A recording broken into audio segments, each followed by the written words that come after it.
as we start, I wanted to ask you a little bit about where you see the Democratic coalition right now.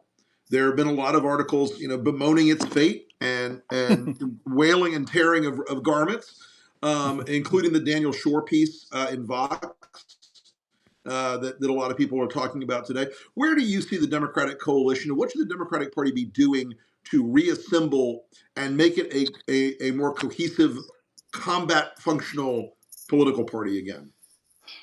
Listen, first of all, I want to congratulate you. I'm starting with the easy questions. Yeah, no, and if you can hear me, right? You can hear me okay? Yeah, okay. So I want to just first by congratulating everybody for this new exciting move. And I'm interested in learning more as my Substack is now more than 2 years old, and I was sort of a little bit of a pioneer in jumping on Substack. It's been amazing to watch the platform grow. And one of the things that Substack has gotten very good at is that there is this clear transition from kind of individuals like me who are kind of just doing their thing to these kind of group projects on Substack, like The Contrarian, like what you guys are doing. And I'm very interested to learn and watch as you innovate and do your thing here on this platform. I also want to acknowledge that Joe's beard looks amazing, and it's good to see it in its kind of it is greatness. The end of winter glory that it is. It's been cold here in DC. Look, I think we are in a period of transition as Democrats, right? The thing that we had was inadequate for what we need to do, and we need to go build the next thing. And we need to do it by innovating and experimenting and letting 1,000 flowers bloom and letting new leaders emerge and new strategies emerge. And we have to be very kind of open to that. We don't really know where we're going. But I think that what is most critical in what I write about a lot in my Substack is that the defining battle for us for 2026, to my view, is what we do now and how we respond to the threat of Trump now. And what I have been arguing fundamentally is that, yes, we are appropriately focused on the economic piece of the Trump thing, the reckless economic agenda, the Medicaid cuts, which we know is driving his poll numbers down, which we should talk about, and is creating new and substantial weaknesses with him, with the electorate, and with many of the sort of swing voters that came to him in 2024. But we have to open up a second front and to complement that first front, which is around the issues of his attack on our government, his assault on our democracy and our constitutional order, his alliance with Putin and selling out our NATO and European allies. We can do both of these things. And I don't think no one should position them as a choice. We can do both. And I think that there are voices in our family that are arguing that we need to do one to the exclusion of the second. I just reject that categorically. And I think because if we both continue to prosecute the economic case and open up this second front, I think these arguments reinforce each other. They don't weaken the other one. They become supportive, and we become bigger and stronger, Rick, in what we're assembling here, because it allows us to tap into what I think will be the set of sentiments and emotions that will prevail us to victory against Trump, which is love of country, patriotism, and positioning us as the defenders of America and the greatness of America against an unprecedented threat. One of the things I like to say is that for our senators and House members who are struggling to sort of think about how to proceed now, they took an oath of office to defend the Constitution, not to defend America against an $8 carton of eggs, right? And so, we have to recognize that I think to some degree the data and polling culture that we've had has made us risk adverse. We're testing ads instead of arguments. I mean, I think there's a lot of problems with the way that we understand. And Rick, you came out of a different political culture than the current Democratic political culture. I think our current Democratic data and polling culture is deeply broken. and we have to go out and leave it all on the playing field for our families, our future, our kids and everything else, and go fight this guy with everything we got. And anyone who is counseling otherwise, I think, is giving bad counsel to a country that is in desperate need of a ferocious and effective opposition to emerge as quickly as humanly possible. I know that's why you guys are now building this new evolution in your work as well. You go ahead, Joe. You were about to say something. Yeah, no, I was going to say it's the reason I joined with these guys in the first place. At Lincoln Project was because um, they're not. Look, data is data, and you can use it to in polling to figure some things out. But you've got to have a tough message, and you've got to have it's you can't get so sterile that you just whatever the data says you do. That's crazy. And so, Right. that's not the way the Lincoln Project ever has done anything, and has No. never been afraid of a polling question. I can tell you that damn sure.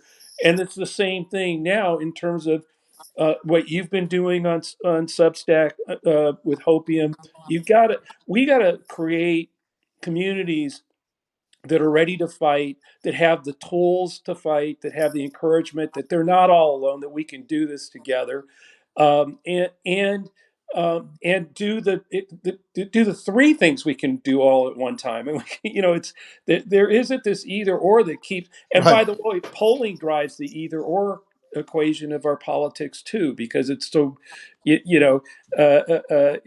doesn't make any sense. And then again, Simon, what I wanted to talk to you about, though, you've taken the last couple of reads I've had from you, really, I think, have been an important look at how weak Trump is getting right now.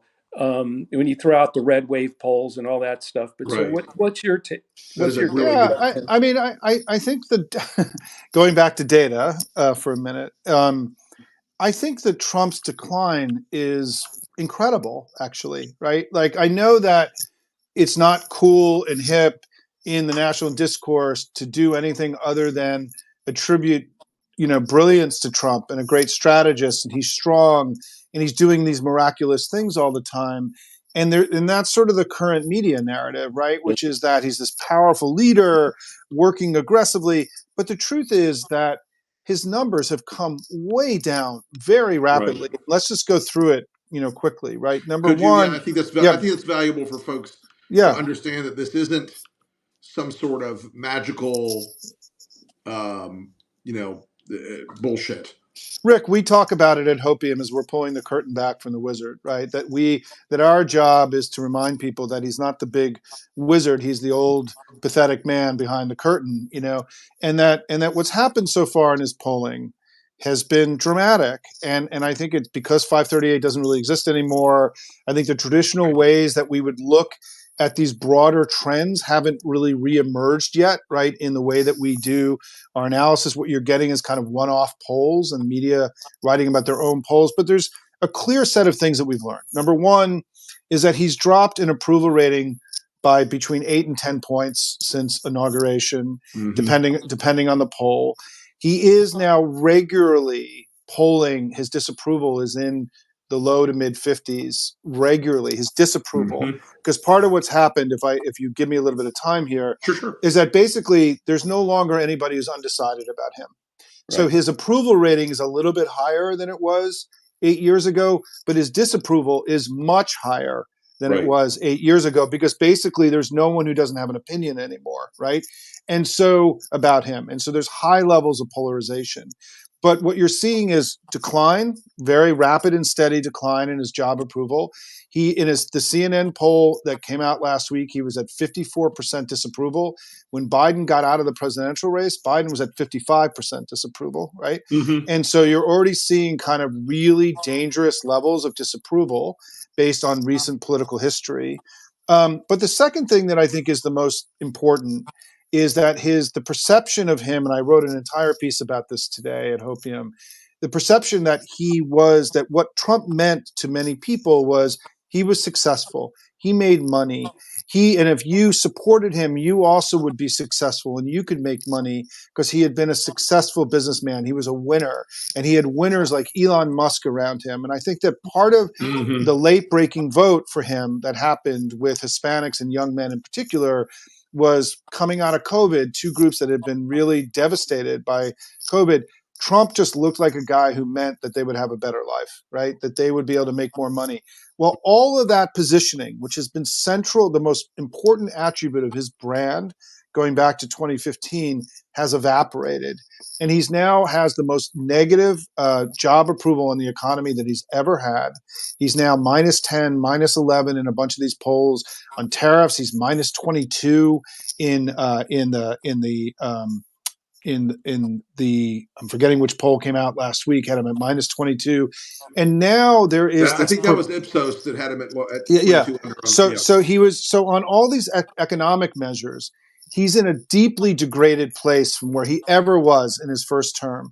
The second thing is the other set of data we have are these consumer confidence surveys Yeah. that are large surveys being done professionally by not political people. The University of Michigan survey, which is sort of the gold standard thing that Wall Street uses, has plummeted under Trump. It had gone up under the last 6 to 9 months of Biden. It is now crashed under Trump. In the Friday data, he was at 58% in their measure. 58% for historical understanding was during his first term, he was, I mean, not 58%, but 58. They have a number. In his first Right. term, he was always around 100, right? So he's now at 58, which is this degraded place. But 58 represents the lowest consumer confidence rating in the last 45 years under Trump, right? Trump and it's all self-inflicted, right? This is all Sure. because because I think what's solidified in people's minds already through his delusions and his mismanagement and his craziness, his madness, is that Trump, to voters now, Trump equals tariffs, equals higher prices, equals greater struggle for my families. And this is now, I think, baked into his brand. And so what's happening is that his job approval continues to be slightly elevated from the economic data. What is probably going to happen, and the two of you understand this from having done polling and elections and campaigns, is that that job approval will start to harmonize with the economic data. It's a lagger. It's a lagging figure, Yep. in part because people just voted for him right a few months ago, and for them to then decide that basically they made a huge error and that they fucked up by electing this crazy guy, that's a complicated psychological thing to happen. So where it's Sure. manifesting is in the loss of faith in his management on the economy, is where it's sort of most aggressively manifesting, where some of those people are still holding on to approval of him. However, if you're the Trump team and you're looking at this data, you got to be really, really worried right now, because he is the foundation of his brand, what I call the bridge to these non-MAGA voters, which was his being successful and being a winner, is eroding tremendously. And then finally, Musk, right? Because I think that Musk was a critical part of this sort of perception of Trump as a winner. Mm-hmm. And Musk's numbers are collapsing. His stock price is collapsing. His rockets are blowing up. Twitter went offline last week, right? The protests are mounting. Elon's clearly spooked by the attacks he's all of a sudden deeply unpopular, which is kind of freaking him out because it's outside of his moral imagination that was possible. And all of a sudden, these two guys don't look like winners anymore. They look like losers and cowards and pathetic, and and the opposite of winning. Because under Trump, America is not winning, and people are starting to wake up to this. And so I think that you're starting to see sort of very precipitous and rapid erosion of the foundations of Trump's brand, that are, I think, created now. The Trump we're now facing is the weakest Trump that we have ever faced, in my view, since he came down the escalators in 2015, which goes back to, Rick, your original question. What does that mean? It means that we have to be loud. We have to get him now, right? We have to be prosecuting both the economic case and this other case that I've been describing, what I call the second front, because he's a weakened, diminished figure. And so we have to go on offense and hit him as hard as we can. Yeah, I in think. a lot of ways, Go, Joe. the consumer confidence numbers. I mean, to have that back up to what you're seeing in the fall, in the fall, that data is a totally different data point. It's not. It's these are people who crunch numbers. I mean, who do this to get some read on the economy in for Wall Street, et cetera, to project things. And you're right. It's the lowest. I think 57 is the lowest number that they ever had, or something. He's barely just staying right above like the worst ever, but it's not over yet either. I mean, I think that that erosion that you're talking about, is the momentum is still there. The market isn't going up. I mean, all the stuff that he said was going to happen on day one has not happened. It's gone Right. the other No, way. and global markets are spooked. And the truth is about global markets is they can move their money to other places. And what you're seeing is that European stocks are performing at very elevated levels while our stocks, struggle. And, we could see, deeply. I mean, look, the possibility of there being really like super bad economic events in the next few months are rising It's because not zero. it's not zero. And consumer confidence, I want everyone to recognize that the reason why the consumer confidence numbers are so significant is one is that it means that people are pulling back on spending, right? And we see that in all the data around spending, right? People's personal consumption.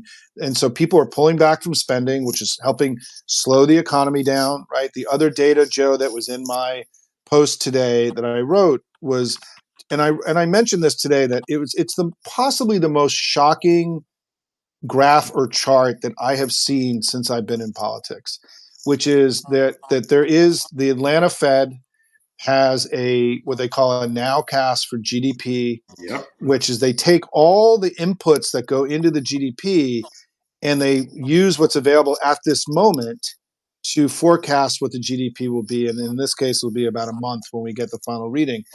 Trump, when he came into office in the first few weeks, that number was, we were hovering at 3 to 4% GDP growth for this quarter, which had been reasonably consistent with where Biden's economy had been over the last couple of years. Today, that number is -2, and it's projecting a contraction. That's a 6-point drop in the GDP in GDP growth in just a few weeks because of his economic policies. We've never seen anything like this in modern American history. There has never been this kind of self-inflicted wound or own goal where Donald Trump inherited one of the strongest American economies in all of American history, and within weeks, turned it into this incredibly downward spiral. And the problem is, once this process starts, Yeah. right, you sometimes can't unravel it. You don't have the ability to hit a brake on this. We know this from Well, past history. And so I do think that what I wrote today, and I think this is a new kind of thing that I'm going to be talking about a lot more, that kind of unites the various threads of our messaging, is that America is not winning under Donald Trump. Donald Trump is not a winner. He's not strong. He's weak. He's a loser, right? And he's blowing it, and he's fucked up. He's the greatest fuck up in American history based on what he's done in the last few weeks. And we have to be more aggressive about talking about how Trump has let the country down and selling it out every day. And through his delusions, through his madness, and through his his rancid alliance with Vladimir Putin, where he's selling out our historic allies in NATO and in Europe.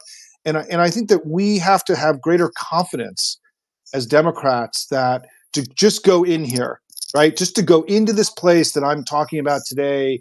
Because for me, the last thing, Rick, you've given me a lot of airtime today, and I happened to write a lot this morning, so this is all kind of fresh in my head, Absolutely. is that I think that we have to understand that Donald Trump sees the world in a very different way than we do. He sees the world through strong and weak and through winning and losing, which is why we have to talk more about weakness and losing and strength and winning, that we have to understand the way you rebut him is in the way that we defeat him, the way that we have the wicked witch melt right in front of us, is that we have to start defining him as a loser and weak and pathetic. as a central way of defining his brand. And the thing is, the way that Democrats do data and the way that we come to our conclusions, we don't go into brand attributes like this, right? We test a 30-second ad that can't really go into these kinds of more thematic or narrative building brand identification, right? Rick, you know this. Republicans have a completely different way of, 100%. of polling and looking at the strength of leaders, what we call strong leader, weak leader, all these things. This is far more central to the way that Republicans understand our politics. We have to learn and work backwards from Trump's understanding of the world. And like Luke, right, we got to shoot the friggin' thing down into the Death Star to blow the Death Star up by re-engineering or what it is, how he sees it, and then blowing that up. And that's part of what I wrote in my Hopium piece today. And you're right on target on that. And look, folks, part of what happens when the Democrats test ads, and they test every ad, they are desperately afraid to put a single ad out that could have what they call a blowback score. Now, a blowback score is if anybody could possibly hypothetically be offended by an ad, they won't run it. Anybody. They don't care about the targeting. They don't say they don't wake up and go, we know this ad will only be hitting white male farmers in this part of this media market in Iowa. They think, oh my God, if this ad gets out and there's one word in there that one stakeholder anywhere in the Democratic universe could be mad about, then they'll be mad and they'll yell at us and we'll get in trouble. So they don't take risks. They sand everything down to a fine, like smooth surface that never hits people in the face or the gut or the heart. Sometimes you got to hit people in the face or the gut or the heart because the gut and the heart win more times than the brain. Yep. And sometimes you have to hit them in the face because bad guys need to be hit in the face. No, and that's the problem because most of the testing is testing how the brain is going to take it, and Yep. that's just not. That's just It's reach. also not how people acquire information in a world of ambient information, right? Correct. The notion that the primary way that people are ever going to understand what's happening in a political campaign is through advertising, given where the information environment is like a 30-year-old understanding of how information flows, right? So much of how information flows is through organic content. And even, we learned, there's an interview flying around today about Democrats getting beat on TikTok. We didn't get beat on TikTok because of ads, for fuck's sake. We got beat on TikTok because of all the organic content that was being generated by Trump and all of his right-wing allies, right? And so I will say one other thing, because it just came up in one of the comments and that I think is really important, and I get this a lot in Hopium. We have to recognize is that we're not talking, when I talk about the erosion we're seeing with Trump, we're not talking about with MAGA, right? Let's say that Right. let's say that 3/4 of the people who voted for Trump last time are hardcore MAGA and are unavailable to us. The estimates are that in the early days of post-Trump, that about 20 to 25% of his supporters are not MAGA, and that what you're seeing in the polling that I'm describing is you're seeing now regularly in the Republican, when you test a question of are tariffs good and you break it down to Republican, you're seeing repeatedly now 20, 25% of Republican voters disagreeing with Trump's central arguments. Right. Our goal is to hold our voters, continue to win over, new voters and independents, but it's also to weaken the hold of the voters who wandered over to Trump in this last election and either cause them to turn on him or to come to our side. And Right. we can do all of that. That's why, frankly, this new pro-democracy coalition that we have, it's essential that Republicans are part of this because we have to pull Republicans off of Trump and from the Republican centers. We have to turn, in order to be successful, to block his legislative agenda, to prevent him from doing the damage that he's doing to the country. We must continue to grow our thing and tell our story and shore up our wobbly coalition right now, which needs shoring up. But we have to continue to target those people that are either Trump supporters or available to Trump to pull them away. And in order to break his majority in the Senate, right? And to make it harder for him to pass damaging legislation and to eventually win the election in 2026 and in the elections that we have in the interim. And so people need to recognize is that, some large chunk of the electorate is unavailable to us. However, a much bigger chunk is available to us. And we need to be talking to them, and Joe, I know you were going to ask this, but in the Economist YouGov track last week, which is a weekly track that comes out midday on Wednesdays, which is one of the most sturdy tracking polls that we have. It's a weekly tracking poll. You started seeing very dramatic erosion, both with Hispanics and young people. Mm-hmm. The two groups that went to Trump at the end that were instrumental to his victory, you're starting to see enormous erosion for Trump with groups that kind of wandered into his space temporarily, which suggests that the winning majority coalition that he built, or the plurality coalition that he built, has already unraveled, and that he's now in a diminished place, I think, in that regard. So it means that we have openings now with young people and Hispanics that we didn't have 2 or 3 months ago that we also have to prosecute and take advantage of. Yeah, that's something that Stuart Stevens has talked about almost from the beginning, is how fragile his coalition really was when you got down to trying to implement his policies. Mass deportations is going to hurt part of the base or part of the group that voted for him, Hispanics, et cetera. And then, of course, if he doesn't execute, then he loses some of the hard right, et cetera. And you can see that now happening in the numbers. You can see where that erosion is clearly. Hispanics, young people in particular, he's lost a lot. Who are going to be, as always, young people are going to take the biggest hit, as they did in 2008. Yep. The 2008 financial collapse burned a hole in the financial futures of a generation of young people. Those millennials that went through that, they've never fully recovered in terms of their earning potential, everything else. But and you're right, Simon. These are people that, as a very smart Republican pollster said the other day, Trump only rented them; he didn't buy them. That's exactly right. That's exactly right. Well, folks, listen. We're up at 3:00 now. I have been a very irresponsible person. My phone is now at 3%. I'm going to lose you in a minute, no matter what happens. But we want to thank Simon very much for a great appearance today on Lincoln Square Media. Simon. We are very grateful. And Simon, thank you so much. We will have you back. We always look forward to the Hopium Chronicles. Folks, check out Simon's Substack. It is outstanding. It's one of my favorites. I strongly encourage you to go ahead and subscribe over there. And thank you for watching us today on this kickoff of Lincoln Square Media. We are delighted to be with you, and we will talk to you again in about a half an hour, and I'll charge my phone while I'm doing it. Thanks, everybody. We'll see you soon. Good luck, Thanks, you guys. Simon. Congratulations.